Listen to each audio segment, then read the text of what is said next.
ज़िलो दादू, तालुको Khairpur नाथर Shah, post office Khanpur, ॻोठ कंडी बबर। मुख़्तियारकार ऐं एसी जी वजह सां मूंसां नाइंसाफ़ी आहे। मां भॼी भॼी कोर्टनि जो ऑर्डर, कमिश्नर जा ऑर्डर, तंहिंजे ॿनी मुंहिंजी ॿारहां में कई। खादम उर्फ़ आदम जमाली तपेदार, उन्हीअ ते तपेदार ॿनी माफ़ कई। वरी 13 ते चढ़ी मुख़्तियारकार ॿनी माफ़ कई, जंहिं ते मुंहिंजी 10-15 फुट ज़मीन छॾी।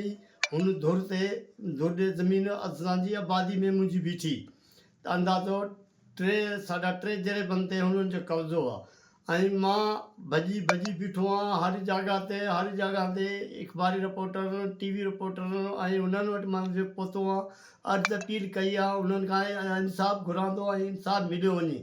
मुख़्तियारकार ऐं AC मुंहिंजो केस दॿाईंदा वञनि। हुन धुर खां हसन, महबूब, हाजी नवाब ऐं असांजो सुभान, नादर ऐं माशूक़ खे पैसा वठी मुख़्तियारकार केस मुंहिंजो दॿाईंदो वञे। केस किथे न बनी सही माफ़ था कनि ऐं न मुंहिंजी उन ते को एक्शन खणंदा। मां ग़रीब आहियां, मूंसां इंसाफ़ु थियो वञे।